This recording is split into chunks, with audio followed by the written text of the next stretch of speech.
ah, uma das inspirações dele na Escola da Ponte foi a pedagogia institucional.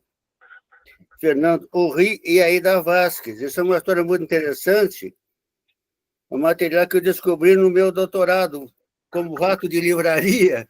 Achei o livro, né? Pour une praxis, pedagogia institucional. Então, é muito interessante, porque Aida Vasquez foi uma psicóloga da Venezuela, formada da primeira turma de psicólogas, e sensibilizada pelo problema das crianças, da escolarização das crianças pobres de Caracas. Ela acabou escolhendo, ao invés de voltar para os Estados Unidos, fazer os mestrados e doutorado, vendo aquela velha psicologia positivista e tal, ela foi para a Suíça em busca da escola nova, da escola ativa, lá em Genebra, mas ficou muito decepcionada. Por quê? Porque chegou lá, daqueles mestres da escola nova, só tinha os bustos lá, entendeu? Em mármore, cheio de titica de passarinho. O resto é aquele discurso antigo. Ela pede a conta e vai para Paris. E lá consegue ser matriculado também numa outra universidade. Mas é a mesma coisa, aparece aqueles doutores, aqueles psicólogos, entendeu? Dando as receitas deles. Mas ela não tinha mais o que fazer, fez o curso e ficou numa periferia lá, num centro urbano social lá de Paris, tá certo? Aplicando teste nos meninos. Mas aquilo para ela não dizia nada. Até que o diretor disse para ela, olha, tem aqui perto um professor, o pessoal fala muito dele, é um tipo meio malucão, parece, mas faz umas coisas diferentes. Era um antecessor do Pacheco. Aí ela vai a essa escola e encontra lá o Fernando Urri. Ele a recebe assim, meio ressabiado, ele não gostava muito desse povo da universidade. Olha, está aqui, fica à vontade, não me perturbe, mas olha, fica observando. E ela começa, então, a observar, tá certo? Aí ela vê que é aquela sala de aula, então eu não sou contra a sala de aula, aquela era uma sala de aula diferente, em que as crianças falavam, perguntavam, se organizavam. Bom, em função disso, ela escreve o livro com ele, tá certo? Escrevendo como é. Então, aquela escola, aquela sala de aula, era uma sala de aula do Fernando Urri, que era irmão de um outro importante psicanalista que chama Urri, foi um antecedente da Escola da Ponte, versão francesa. Bom, o Francis Ambert, por sua vez, ele se tornou um estudioso da questão pedagógica. Ele é um filósofo e psicanalista. Então, nesse livro, Vers in Clinique de Pédagogique, ele mostra o itinerário que ele fez, o percurso dele construindo o que seria, né, uma leitura pedagógica. Isso que o professor Pacheco vem fazendo do trabalho deles, o Francis Lambert fez a partir das observações dessas escolas e dessas classes diferentes, outras. Entendeu? Esse é o sentido desse trabalho. Então, ele interpreta, teoricamente, essas práticas, tá certo? Como é possível uma outra escola. Isso tem tudo a ver com a discussão, com o assunto que estava no último encontro, nos dois últimos encontros, tá certo? A questão da educação e da instrução, a questão da avaliação, a questão da organização, do que eu chamo de trabalho, a docência na sua dimensão pedagógica, a construção do ambiente escolar, em que as crianças e professores se sintam bem, construam uma comunidade humanizada e não reificada, tá certo? e a partir daí tenho liberdade para aprendizagem. E o professor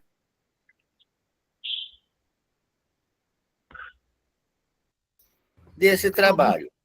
Ele se inspira muito, inclusive, a obra dele. Ele esteve aqui em Brasília, numa época eu recebi, durante um tempo, várias palestras. Estive com ele depois lá em Paris, e ele me presenteou com um conjunto da sua obra, que é de uma riqueza ímpar.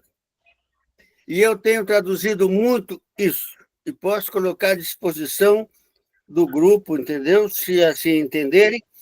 Só que eu não sei, Pacheco, como é que a gente pode fazer, porque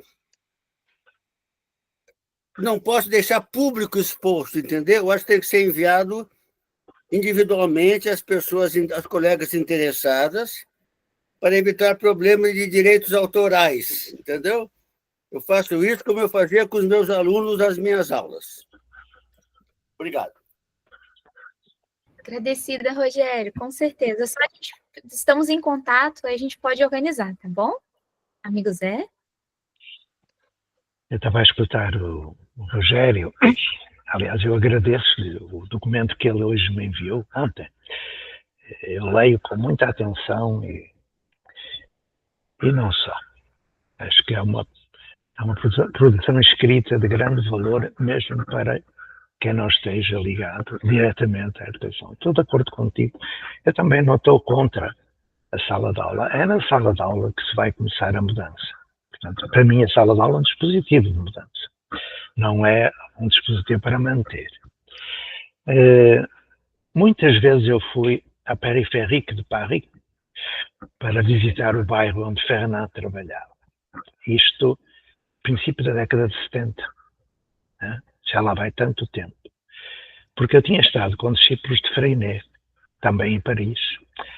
Freinet, a Elise e Celestin, né? Um casal. É bom não esquecer. Percebi-me que o Renan Henri, ele utilizava todas as técnicas dos Freinet, todas, praticamente todas. Mas com uma diferença. Ele criou aquilo que se chama as classes de nível, embora não fosse a classe de nível. E porquê? Porque Fernand, ele nunca fez pedagogia. Ele teve que fazer estudos, enfim, por exemplo, ele era judoca. Ele era um cinturão, creio que castanho, de judo. Ele aplicava não a técnica de judo, nem a competição de judo, mas o espírito. E, portanto, ele foi ao Oriente pegar Krishnamurti e outros que tais. Está tudo ligado. Aquilo que eu lamento, Rogério e companheiros e companheiras, é que os professores desconheçam tudo isto. O património extraordinário que nós temos, de que dispomos e que não conhecem. Aliás, eu já falei aqui, quando eu perguntei a 120 professores quem era Lauro de Oliveira Lima, nenhum soube responder. Nenhum. Quando eu pergunto em Portugal quem foi Faria de Vasconcelos, Irene Lisboa, quem foi Adolfo Lima, ninguém sabe dizer. É uma cultura profissional muito estranha. Enfim, para mim, o Fernand, não é? E a Ida foram grandes exemplos. Eles foram muito além de Freinet. E, portanto, só que, infelizmente, eu não pude acompanhá-los presencialmente, porque é uma geração do Malguzzi, né?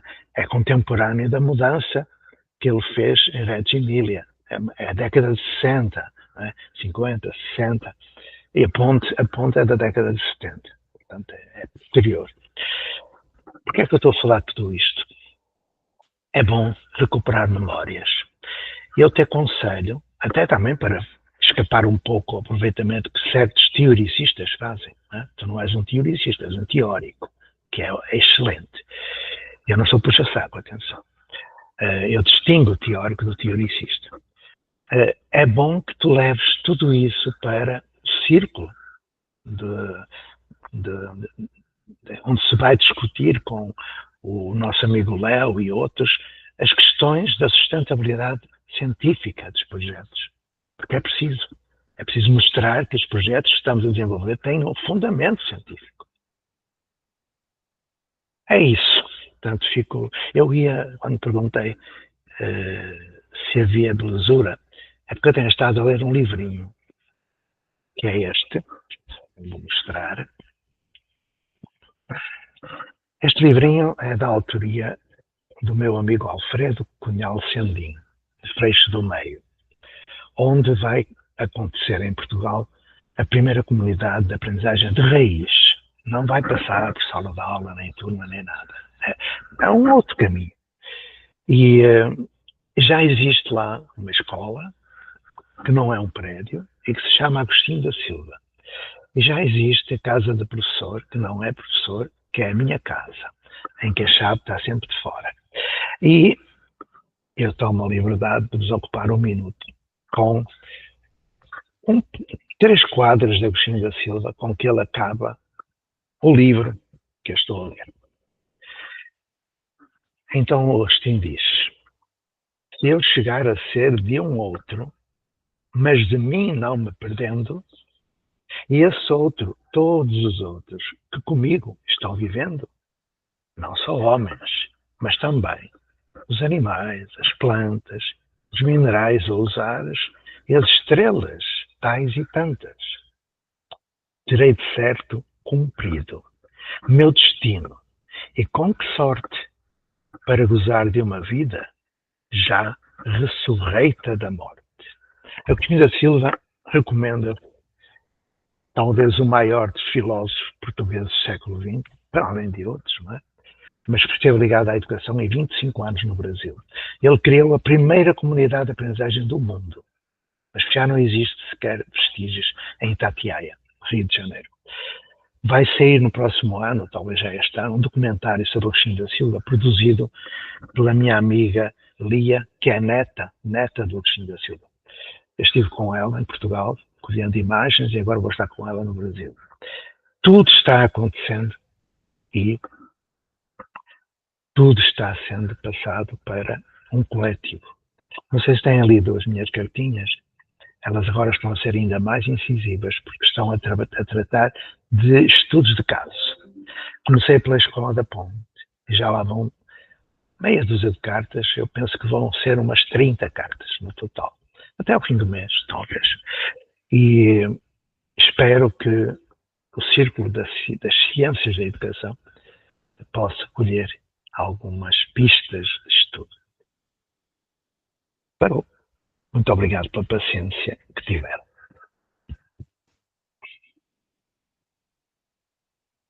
O Rogério está com a mãozinha levantada. Rogério? Rogério, o seu áudio tem que apertar o microfone. Agostinho da Silva esteve aqui em Brasília, esteve na universidade, mas também pouco ficou dele.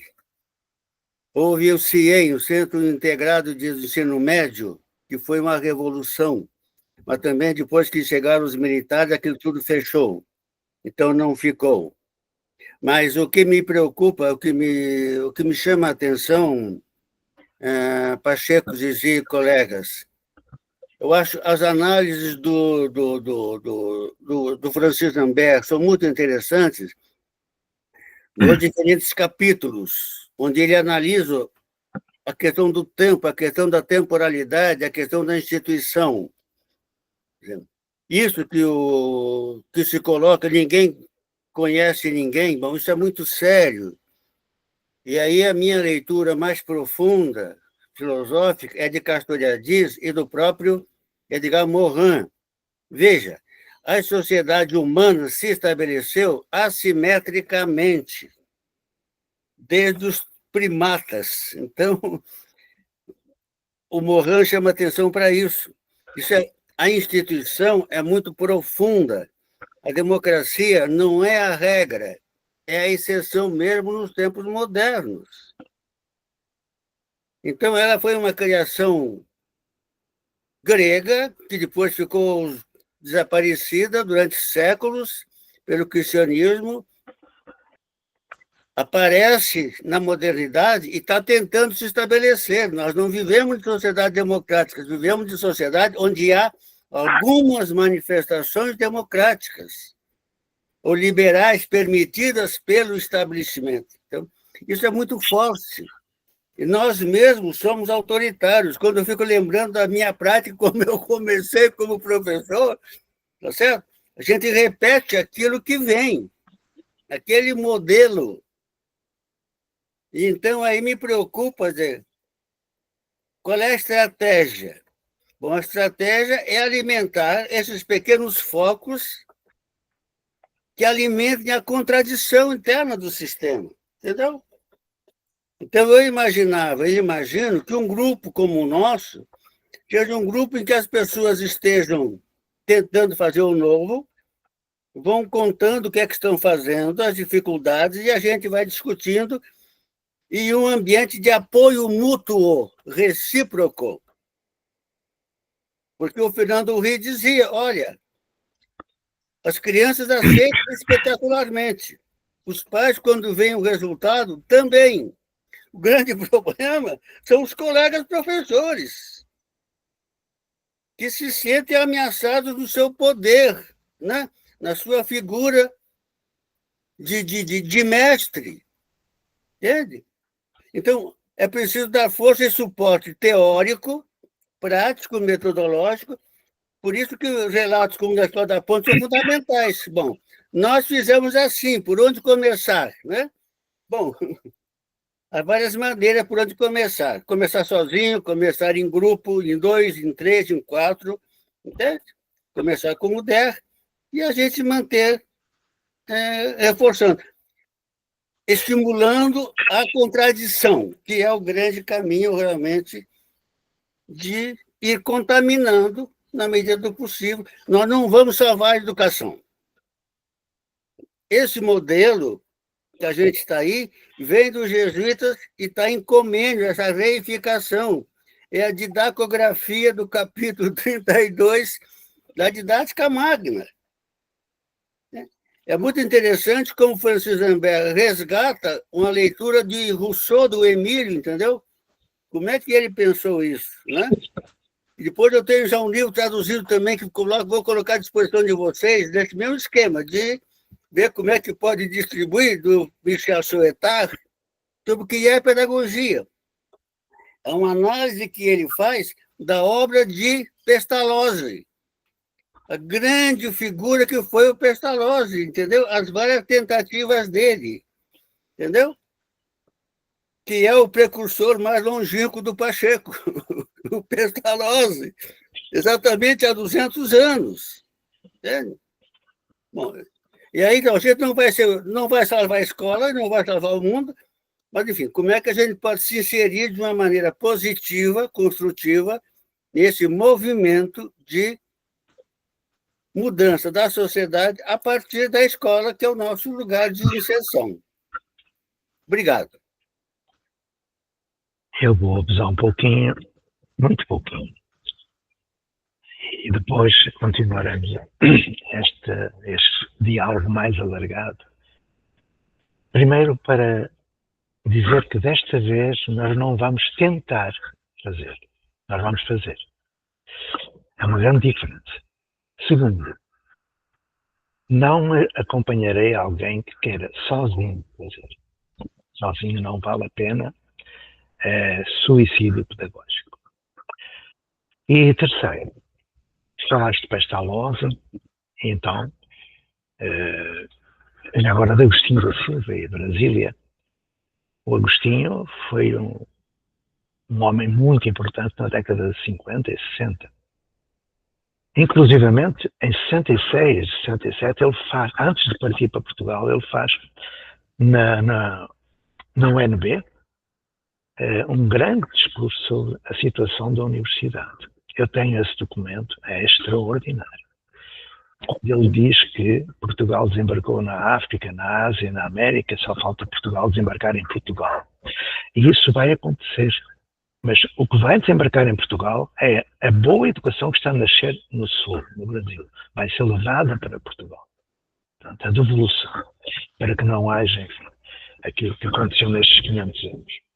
Mas estava a dizer que quando falas de Pestalozzi, me fez lembrar um episódiozinho, falta sempre uma historinha, não é? Para concluir, como faço sempre uma historinha. Mas não sei se já a contei. Eu fui até Viena, da Áustria, um dia, para trabalhar numa escola de surdos. E, quando entrei na escola, o que eu vi? 3 quadros de cerca de 4 metros de altura. Era um edifício vetusto, daqueles de Viena do século XIX. E tinha 3 grandes quadros a óleo. Do lado esquerdo era o imperador Francisco José. Do lado direito era a Sissi, a imperatriz. E no meio estava uma pessoa muito importante para essa gente. Para estar no meio, entre os imperadores, deveria ser a pessoa mais importante da Áustria. Eu fui ver embaixo o nome. Jacó Rodrigues Pereira. Eu me assustei, porque eu conhecia a obra de Jacó Rodrigues Pereira. Ele foi contemporâneo de Pestalozzi, há 200 anos. Ele foi o primeiro a trabalhar com surdos, o primeiro a trabalhar com crianças surdas. Aí deu-me vontade de cantar o hino nacional português. Mas imediatamente eu caí em mim e perguntei quantas pessoas em Portugal conhecem Jacó Rodrigues Pereira. Em cada 1000 professores, talvez um. Talvez. Aí eu fiquei quieto, calado, e fui fazer o meu trabalho na escola, triste, acabunhado. É muito importante ter a memória dessa gente. É muito importante ter uma sólida formação científica, teórica. Foi isso que garantiu a Escola da Ponte continuar. Porque quando me vinham com tretas, você tem que fazer isto ou aquilo, eu perguntava, porquê? E os inspectores do Ministério, que somos ignorantes, não sabiam explicar. Um deles uma vez disse, você falou aí de Montessori, e o que é que ela diz? Eu respondi-lhe, vá ler, que eu já li. É assim. Agora, eu não concordo com a arrogância de certos teoricistas. Isso é outra história, não é? Não vamos não inventar a educação, não vamos. Já foi tudo inventado e houve alguém em Portugal que escreveu que quando nasceu, Almada Negreiros, ele escreveu em 1915, quando eu nasci, todos os tratados que visavam salvar o mundo já estavam escritos, só faltava uma coisa, salvar o mundo. Quando eu nasci, todos os tratados que visavam salvar a educação estavam escritos, só faltava salvar a educação e continua. Então, não vamos discutir o sexo dos anjos, vamos aqui conversar sobre educação e eu peço desculpa de já estar a falar demais. Veja rapidinho. O que ocorre? Ocorre que nas nossas faculdades, e esse texto do Francis Lambert deixa muito claro, se fala da didática e não se fala em pedagogia, que é o problema fundamental. Então, tudo começa com Piaget, Vygotsky e Vallon, e acabou. Não existe essa história. E não existe a pedagogia. Não se conhece o Freinet. Entendeu? Paulo Freire é um discurso. Mas isso está nesse contexto institucional, que eu considero o mais profundo. Entendeu? Então, a questão é muito mais profunda. E daí para a gente pensar qual é a nossa melhor estratégia. Obrigado. Agradecida, Rogério. Aí a mãozinha levantada está o Luiz, tá? Luiz? Sim, bom dia, boa tarde a todos outra vez. Gostava de salientar, se calhar o discurso do Rogério não foi tão apreciado quanto devia ser, mas ele disse tudo. E às vezes a mudança acontece e nós não estamos a vê-la. Eu, por muito que contrarie, de vez em quando, o meu amigo Zé, naquilo que faço, ele se estivesse aqui comigo todos os dias, ele perceberia que a mudança acontece, em primeiro lugar, quando nós desinquietamos os professores. Aqui na minha escola estava tudo quieto, tudo controlado, tudo pacífico, não é? E a primeira grande mudança, ao fazermos uma turma piloto, começou o cochicho, começou a falar para o lado, começou a dizer que eles estavam a fazer diferente, entre outras coisas piores, não é? E isso é a primeira fase da mudança. Ninguém muda a educação de um dia para o outro, muito menos num país inteiro. Eu já deixei disso. O meu propósito agora é mudar esta escola e estes alunos. E depois ver o que dá. Mas eu olho para trás, quando há uns anos atrás, pela primeira vez, falei com o Zé Pacheco, eu não tinha nada. Tinha apenas um conjunto de dadores de aulas. Hoje tenho professores que acreditam, não são muitos ainda. Hoje tenho uma comunidade que se inquieta quando nós fazemos assim. Hoje tenho uma comunidade que quer ir ver. Hoje tenho uma comunidade que diz mal. Mas, quando alguém diz mal de mim, alguma coisa boa estou a fazer, não é? Deve ser isso. Então a mudança é isso mesmo. Porque muitos dos meus professores acham que a mudança é ter aqueles alunos brilhantes. O ano passado eram maus, este ano são brilhantes. Não, isso não vai acontecer tão cedo. Mas a mudança está a acontecer aqui. Pode não ser aquilo que o Zé Pacheco fez na Ponte, mas o Zé Pacheco teve muitos anos na Ponte, noutro contexto educativo e noutro ambiente urbano, rural, não tão urbano. Enfim, o que ele fez demorou muito tempo a fazer. E eu vou demorar esse tempo também, provavelmente nem estarei cá quando isto acontecer. Esperamos que tenha alguém. Era só isso, obrigado. Mauro está com a mãozinha Sou eu, levantada. Zizi. Que bom. Tá, obrigado. Normalmente o Luiz antecipa o que eu vou falar, mais uma vez. Obrigado, Luiz.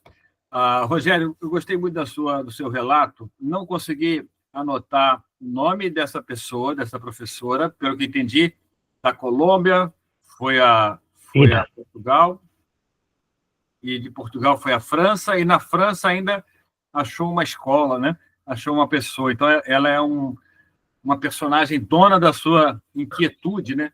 E que buscou esse caminho até encontrá-la. Talvez você possa ou repetir o nome para eu tentar anotar, e também o nome dessa pessoa que você nomeou como dessa iniciativa na França, que foi uma espécie de antecessora da Escola da Ponte. Fiquei curioso, não consegui anotar, mas agradeço muito o seu relato. O professor Pacheco sempre lembra dessa fundamentação científica que faz toda a diferença.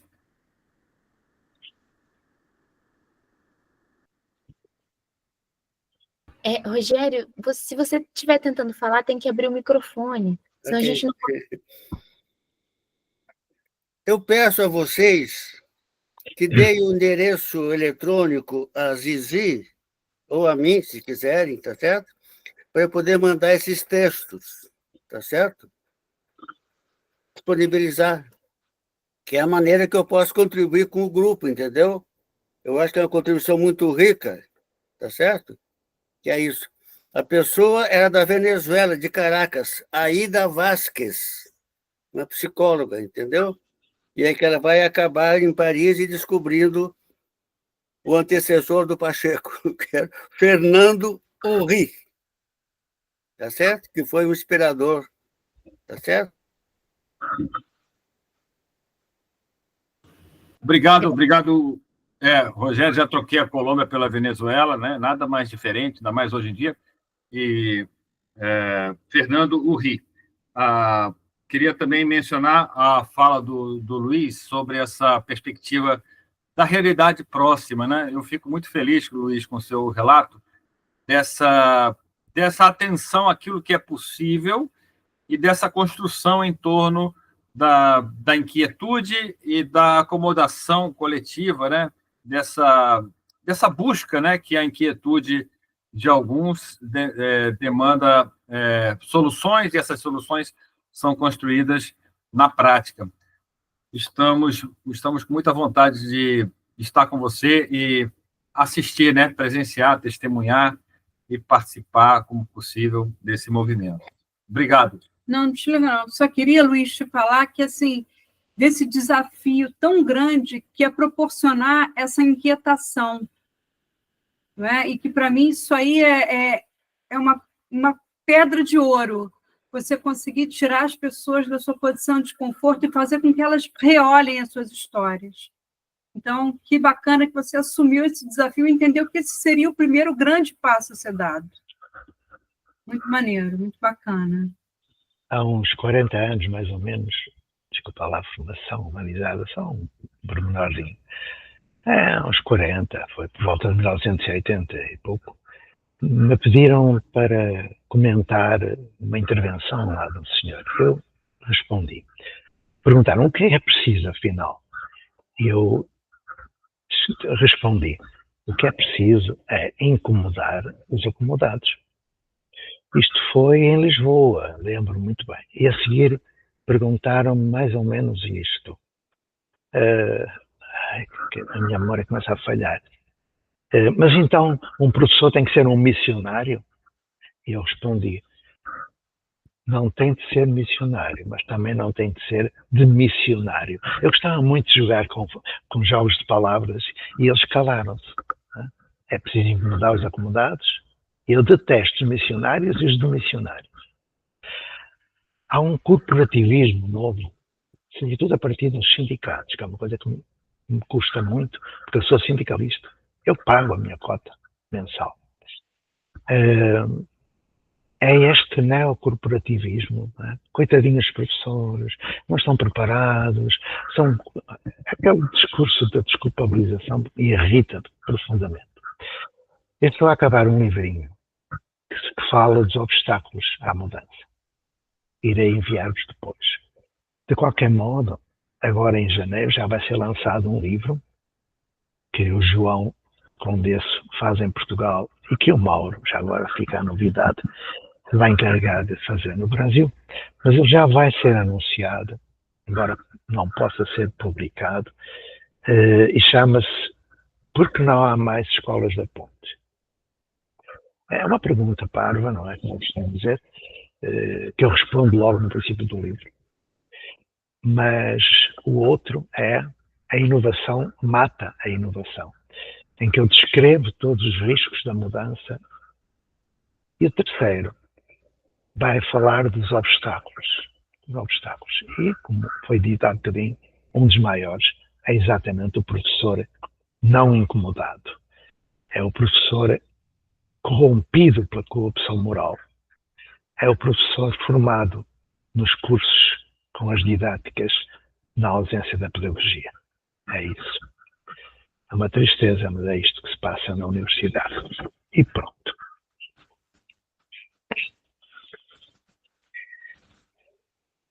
Bom, então, só perguntar, eu vi que o Helder estava com a mãozinha levantada. Helder, você queria fazer algum complemento? Depois sua mãozinha abaixou?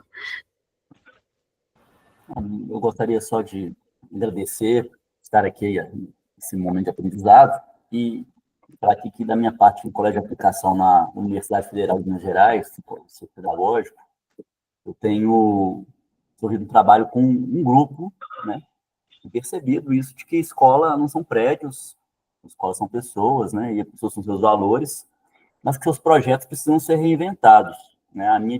A minha questão aqui é em relação, o que me interessa mais de Fernando Horry, por exemplo, e os institucionalistas, a Escola da Ponte, Brené, etc., né, Pestalozzi, é como também as coisas caem, né? Como que os valores se mantêm, mas como que essa força instituinte, que vai precisar ser institucionalizada, ela não cria fôlego e ela acaba. Como que a gente pode, além dessa formação, né?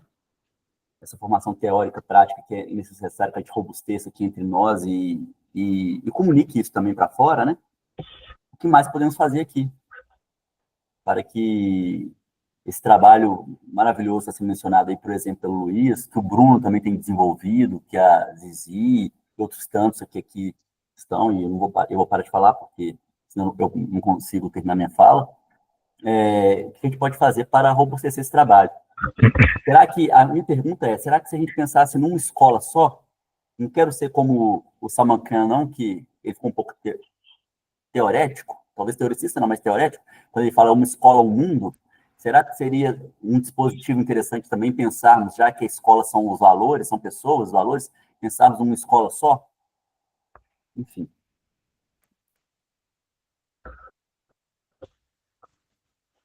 Bem velho outra vez. Amigos, O Helder pergunta, de uma forma retórica, evidente, o que é que se pode fazer? A resposta é fazer. E é isso que vai acontecer a partir, já agora vou dar uma novidade, a partir já do dia, agora meados de janeiro, amanhã eu vou reunir com algumas pessoas. Não quer dizer que sejam os eleitos, é que sejam, mas eu prefiro começar com poucos e depois vamos a todos. E o que vamos fazer, Helder, é fazer. É fazer. E esperar a reação. Portanto, eu estou cansado de teoricistas, estou cansado de destruição de projetos, estou cansado disso tudo. E, como eu sou vosso amigo, eu comecei agora em janeiro a minha saída pela porta dos fundos, não é? Vou saindo até abril ou maio, já vos disse. E por isso criei uma coisa chamada Coletivo Arca, que vai dar muito que falar. Coletivo. A partir de abril ou maio, se eu continuar a escrever as cartas, não é o meu nome que vai estar lá, é o Coletivo Arca. Mas aí, nessa altura, Helder, já muita coisa foi feita. E o que vai ser feito? Primeiro período de mudança, primeiro ciclo de mudança, é aquilo que já foi feito e resultou. E o que já foi feito e resultou é a Escola da Ponte. Ponto final. Eu não conheço outra escola onde se tenha passado do centro do professor para o centro do aluno. Não conheço. Não conheço. Se alguém me quiser dizer, eu vou lá ver. Okay? Mas há um segundo momento, ainda em 2025, que é um momento que já entra no primeiro processo, mas que vai ampliar-se, que é um ciclo de inovação. Vai conduzir à regeneração do sistema, à humanização da relação e a uma nova construção social. Vamos ver o que acontece. Mas vos digo que este ano vai ser, aliás, o domínio do mistério vai ser desvendado. As explicações não são apenas racionais, também são esotéricas. Se preparem. Este ano é um ano 9.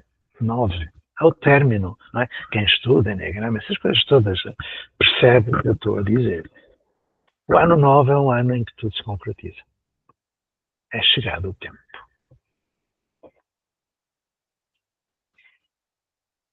E claro que é o tempo de eu ir embora, que já estou amassado demais. Rogério? Veja, Pacheco, vejam. O próximo texto que eu vou disponibilizar para vocês, o próximo capítulo, é o segundo capítulo, em que o Francis Ambert aborda o tempo, a temporalidade. Tá certo? Então, me preocupa no projeto, tal como você tem apresentado, Pacheco, que, em princípio, me parece muito fechado. Ele trabalha o conceito de praxis e de poiesis, uma coisa aberta. As coisas começam por onde der, como der.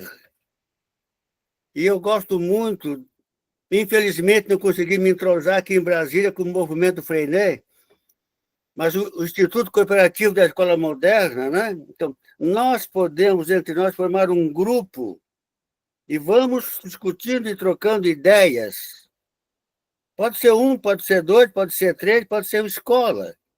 Então, antes de conhecer a Escola da Ponte, eu, como professor de uma disciplina chamada Administração da Educação para a Mudança, foi a primeira que me coube quando entrei na universidade, eu fui atrás de uma literatura francesa, eu fui descobrindo a partir de Freinet. E mandei buscar um livro, chama-se Une École Freinet, uma escola Freinet. O que é que aconteceu? Aconteceu, nesse caso, que um grupo de professores e professoras que conheciam o método Freinet, a concepção Freinet, foram à administração e pediram: olha, nós queremos uma escola onde a gente possa trabalhar. Aí aconteceram as negociações com os sindicatos, etc., então ganharam uma escola. Está aqui, vocês vão pegar a escola tal. com uma condição. A universidade mais próxima vai fazer o acompanhamento do trabalho de vocês para avaliar. Então, é muito interessante, porque o livro é escrito pelos professores da universidade que acompanharam o trabalho da escola Freinet. Então, é muito interessante os princípios, como isso está estruturado. Um outro exemplo que eu achei muito interessante é o Colégio Clístenes. Colégio Clístenes. Colégio, na França, é o nosso antigo ginásio. É o Fundamental 2. Tá certo? Então, uma professora e um colega se colocaram o desafio, como no caso aqui do Luiz, entendeu? Ou do Helder. Vamos provocar essa escola. Foram convencendo colegas e conseguiram também do Ministério da Educação autorização para uma pequena escola de 100, um colégio de 100 alunos. Então, a escola do sucesso e do prazer. Então, eles narram também ali como é que eles foram trabalhando. Ela ficou uma espécie, digamos, de referência, tal como a Escola da Ponte, para professores que querem fazer a coisa diferente. O Fernando Ri começou sozinho, ele na sala dele, criando, entendeu? E aí vai descobrindo. Então, são múltiplas formas, tá certo? Como as coisas podem acontecer, né? Sem definição prévia do que vai ser. Você tem a clareza de que, olha, nós queremos fazer uma outra escola. Esse é o nosso compromisso. Essa escola humana, essa escola que não reifica as crianças. Esse é o nosso objetivo. Então, tem muita literatura nessa perspectiva, entendeu? Mostrando as diferentes formas, como é que as coisas trabalham. Então, tenho muito material nessa perspectiva. Mas eu acho, sabe, Pacheco, é criar um movimento. Criar um movimento aberto, unificado em torno de um princípio. Nós queremos construir uma outra escola e queremos apoio, entendeu? E pensar junto essa escola. Como um movimento, né? De cooperativo. Eu acho que esse é o princípio, tá certo? E é a grande marca, entendeu? A grande marca, entendeu? Então, eu não deixaria fechado em termos de pré-requisito, a não ser esse básico. O único requisito é: nós queremos sacudir a escola, deixar essa contribuição. Esse que é o caminho. Amigo Zé, você quer responder essa questão? Sim, eu vou comentar um pouquinho, mas está aqui a Dani também, eu falarei depois. Olá a todos, eu estou aqui pensando e refletindo já há alguns dias nessa questão do incomodar os acomodados, que o professor Pacheco colocou. E me coloquei nesse papel. Vamos ter uma reunião na escola, trabalho em uma escola particular aqui em Minas Gerais, e recebi o documento da coordenadora falando em pedagogias participativas, em respeito às individualidades, todas essas coisas que nós estamos acostumados a receber nos documentos. Me lembrei do professor Pacheco falando das perguntas e da importância dessas perguntas, né? Então, o que eu pensei em fazer nesse sentido de incomodar os acomodados? Disparar perguntas. Né? Em qual modelo? Nós estamos falando de um modelo centrado no aluno, de um modelo centrado no professor, de um modelo centrado na relação? O que o nosso fazer representa aqui, diariamente? Qual modelo que ele representa? Não no papel, mas no nosso fazer. O que nós estamos fazendo como instituição aqui? Qual é o modelo que se segue, né? E aí, falando em respeito às individualidades e cidadãos autônomos no documento.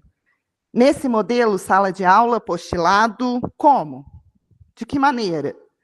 Quais são recursos, quais as formações, quais as vivências, quais as ações para colocar isso em prática? Puxar para o sentido de que não vai ficar no papel. Como que nós vamos praticar isso que está no papel? E aqui na reunião, vamos acordar como a gente vai começar a praticar isso de fato? Tem alguma coisa que eu estou deixando passar? Então, é mais um pedido de ajuda para vocês. Né? Tem algo dessas perguntas? Isso que eu coloquei aqui é coerente com o nosso movimento? Eu gostaria de ouvir vocês. Gratidão. Bom, então vamos lá. Gostei de ouvir há bocadinho, perdão, o amigo Rogério dizer que não se fala de Freinet, ou melhor, do Freinet, só se fala do Piaget, do Vygotsky, ou seja, da psicologização da escola, da educação. Foi isso que aconteceu. E que levou à escrita de muita coisa e da invenção de novos termos que são velhos. Escola criativa, escola integral, escola... Eu já nem ligo a isso. Mas o que eu queria dizer-vos? O Rogério falou do movimento da escola moderna. As técnicas Freinet entraram em Portugal em meados da década de 60. Eu estive ligado. Fui dos primeiros a pôr em prática, na sala de aula, toda a parafernália dos Freinet. Cheiros autocorretivos, classe cooperativa, assembleia, tudo, eu fiz tudo. Aliás, era a grande referência do MEM em 1970 e poucos. Mas eu comecei a perceber que Freinet tinha sido expulso de um partido francês, eu não vou dizer qual, por um homem que eu admirava muito, Gorodi. Eu perguntei porquê é que ele terá sido expulso. Pois é, e vim a descobrir a Elise, de que ninguém falava, professora de artes. Foi expulso do Partido Comunista. Exatamente. E não vou explicar porquê. Ele fazia dupla, ouviram bem? Fazia dupla com a esposa. Não estava sozinho em sala de aula. Mas a psicologização da escola, feita através do teoricismo universitário, porque uma coisa é o Rogério, outra coisa é uma cambada de teoricistas que ocupam as universidades. Eu sei distinguir. Então, essa intervenção da universidade foi trabalhar o quê? Vygotsky. Hoje o movimento da escola moderna em Portugal é Vygotsky, só Vygotsky, não se fala de mais nada. E é o professor sozinho em sala de aula. Valha-me Deus. Estão a reproduzir uma coisa feita em 1921, da mesma forma, sozinho em sala de aula. E o que é isso? É um modelo universitário. Então, nós não precisamos reinventar a roda. A escola da Ponte, com todos os seus defeitos, é a única que eu conheço. A única. A primeira a concretizar Freinet e tudo o resto, que não é só Freinet. Não é só Freinet. Nós não temos que estar a reinventar a roda, alegando que se pode começar de muitas maneiras. Pois pode começar de muitas maneiras, comecemos de qualquer maneira. Mas algo já foi feito. Algo já está concretizado, provado que funciona bem e que é uma estrutura para assentar aquilo que virá. E que então aí sim, aí é uma abertura a tudo que é diferente, tudo cabe nessa fase posterior. Mas a fase inicial tem que ser muito bem planejada, muito bem planificada em Portugal e tem que seguir algo que já foi feito. Não vamos reinventar a roda, por favor. E tudo parte de perguntas. Porque é que eu tenho de repetir uma coisa que a Montessori fez há 100 e tal anos? Não tenho. Porque Montessori já foi feita na Escola da Ponte.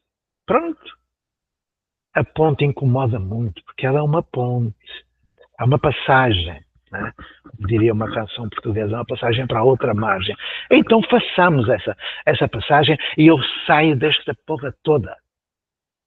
Porque quem começou juntando-se a uma universidade, imediatamente a universidade vai pegar numa referência qualquer, normalmente as Piagets da vida, não é? Mas pode ser a Montessori, pode ser Claparède, pode ser Dewey, pode ser o Rei, que os partam, e então cristalizam aquilo. Cristalizam. Professor sozinho em sala de aula. Valha-me Deus, professor sozinho em sala de aula. Freiné, não é? Então são seitas, porque aquilo que eu assisti nos últimos 50 e tal anos foi exatamente isso. Há um conjunto de professores que quer fazer diferente, há um iluminado universitário, desculpa que não estou a falar do Rogério, o Rogério é diferente, o Rogério e outros. Eu estou a falar dos teoricistas. Há um que já leu umas coisinhas da Montessori, pronto, vamos fazer uma escola Montessori, pronto, acabou. Fazer uma escola Montessori é parar com tudo. Parar com tudo. Não vale a pena. Fazer uma escola Waldorf não vale a pena. Waldorf é uma fábrica de tabacos. Então, concordo com o Dani. Vamos perguntar, porquê é que eu tenho de fazer uma teoria fóssil? Porquê é que eu tenho de aplicar aquilo que um professor universitário, que nunca pôs os pés no chão de uma escola, me vai dizer que tem de ser feito porque já leu num livrinho? Que o Mounier fazia o personalismo, o Dautran fazia a individualização, a taxonomia de Bloom, eu quero lá saber disso. Eu quero saber disso no contexto de um projeto que provou que é possível que todos aprendam. Escola da Ponte. Se conhecem outro, mostrei-me. Ok? Mostrei-me. E eu me calo para sempre. Então, se houve uma escola que já fez isso há 50 anos quase, por que é que não se faz isso agora?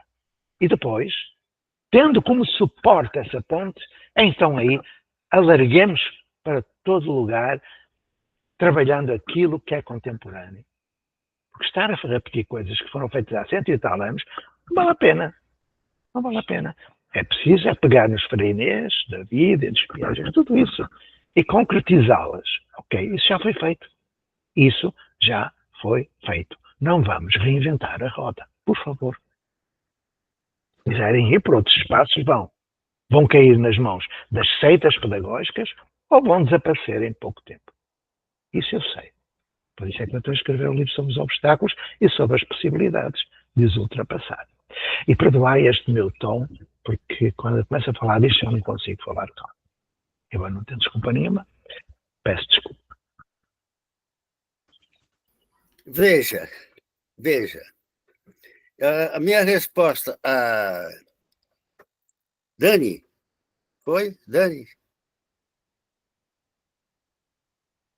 Sim, Rogério. Eu hoje andaria com esse livrinho debaixo do braço e faria uma leitura com os colegas da entrevista do Pacheco que está aqui, Escola da Ponte. É um belo começo. Uma entrevista com 20 e tal anos, Rogério. Uma entrevista com 20 e tal anos. Entendeu? Com provocação. A minha experiência, que não foi grande coisa, qual é o problema que a gente enfrenta? O problema que o professor enfrenta. É que eles pedem a palestra da gente nas escolas. O problema da disciplina e da autoridade. 2, o problema da motivação e do desinteresse dos alunos. Esse é o padrão. A gente enfrenta isso. Aí eu lembro que eu encontrei um livro do Lauro Oliveira Lima, Conflitos no Lar e na Escola. Eles, olha, vejam, essa rapaziada, no bairro deles, se organizam, fazem um time de futebol, fazem os campeonatos e tudo funciona perfeitamente. Tem o juiz, tem as regras, tem tudo. É que eles se auto-organizam. Isso é autonomia no sentido etimológico. Nomia vem de nomos, lei, né? A lei é socialmente construída.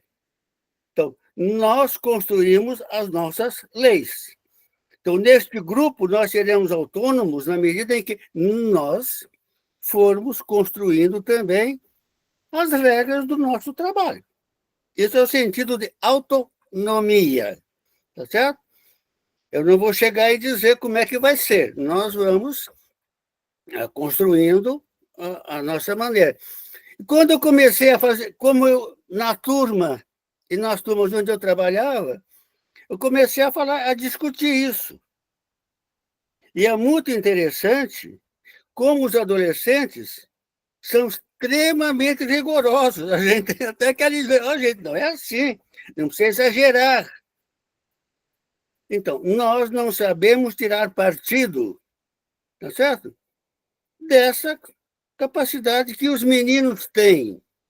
E que é a grande mudança disso. O grande problema dessa mudança é o educando como sujeito. Isso é o que acontece quando os educandos são tratados como sujeito e a gente senta com eles para construir. Esse é o segredo, a meu ver, tá certo? Essa é a revolução fundamental. Só que isso toca na instituição mais profunda, que é a questão do poder. Eu lembro lá em Santa Catarina, no final dos anos 60, começou a discussão do avanço progressivo. Mas como? Como é que você vai promover um aluno sem prova? Eu vou perder o meu poder. Que poder eu tenho? Veja, essa é a instituição profunda que está introjetada pela sociedade dentro de nós. Nós temos o poder. E não é, entendeu? Essa construção coletiva. Por isso é que eu digo, entendeu? As pessoas vão descobrindo e vão socializando. Aí eu conversava com os outros colegas, meus mais amigos. Olha, aconteceu isso, aconteceu aquilo, entendeu? A gente não mudou o colégio. Mas eu mudei profundamente a minha maneira de ser, fui um professor mais feliz. Entendi, os alunos gostaram mais, entendeu? As coisas melhoraram muito. Esse é o sentido, que depois, daí por onde começar. Existem as diferentes técnicas, as diferentes alternativas, tá certo? No caso específico da pedagogia institucional, o conselho de classe, que é a assembleia da Escola da Ponte, né?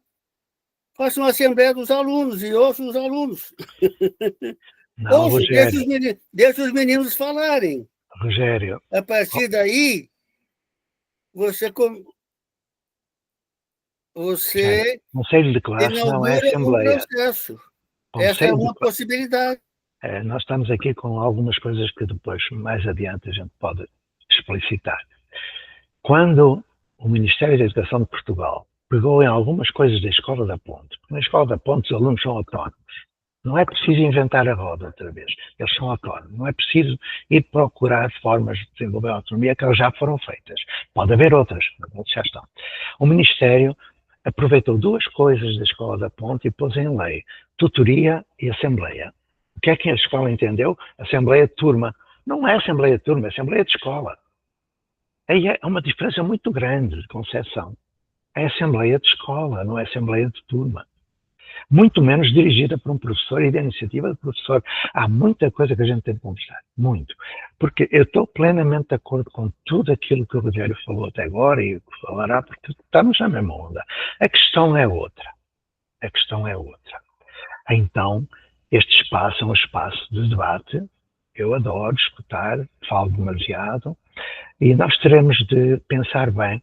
E para deixar uma sugestão de leitura, quando o Rogério fala da questão dos jovens se organizarem, é verdade, eu sugiro que leiam Escola de Barbiana. Não sei se já leram. Escola de Barbiana. É uma excelente iniciativa de Lorenzo.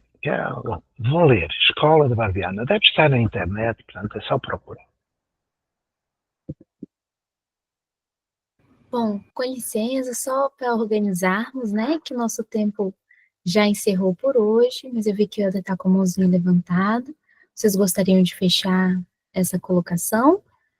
Só trazer também uma reflexão, tá? Nós estamos na construção, para quem também não está sabendo, ou quem chegou hoje, que eu sei que tem algumas pessoas que chegaram hoje, estamos na construção de como sabemos que aprendemos. E estamos falando também sobre testes, avaliações, como estão sendo essas formulações. Tá? Então, só para trazer essa reflexão também. Amigo Zé, você gostaria de falar também sobre a questão do tempo, se mais uns 5 minutinhos? Ou... Só ia acrescentar uma coisa que me escapou há pouco. Quando se falou da progressão continuada, o Rogério falou que em Santa Catarina se chegou, e é verdade, finais da década de 60. Em 2010, mais ou menos, eu fui chamado para comentar um debate dos candidatos à Prefeitura de São Paulo. Lembro muito bem. Estavam lá todos os partidos e o meu amigo Dimenstein, acho que foi ele que me convidou para eu ir lá. E eu estava a escutar. Entretanto, todos os candidatos disseram que eram contra a progressão continuada. Todos. Nós vamos acabar com isto, a progressão continuada, porque eles passam e não sabem, e chegam ao fim e não sabem. E eu levantei a mão, deram uma palavra, eu perguntei aos candidatos o que é a progressão continuada. E eles me responderam, é passar de ano. Eu respondi, eu volto a perguntar, é que na progressão continuada não há ano de escolaridade. O sistema brasileiro rege o princípio dos ciclos, não é ano. E, portanto, não há prova, não há passagem. Ficaram a olhar para mim. O que os senhores estão a dizer é a aprovação automática, que é um veneno. Mas isso é outra coisa, porque a progressão continuada nunca existiu. E, portanto, vós nunca ides acabar com aquilo que nunca existiu. E acabou a conversa. Porquê? Dizia o Piaget que a única área das ciências humanas onde todo mundo, toda a gente, ousa dar palpite é a área da educação. Qualquer pessoa dá palpite. Eu acho, o achismo. Pena é que durante todo este tempo eu só ouvi achismos da parte dos professores. Pena. E eu tenho uma grande estima pelos professores, em particular por vós, e espero que tenhais um bom fim de semana e voltaremos no sábado. Então, agradecida a todos, até a nossa próxima semana. Helder, por favor, traz a sua questão na próxima semana para a gente continuar as construções, tá? Grande abraço. Obrigado, abraço a todos, boa semana. Beijo, boa semana. Valeu, pessoal.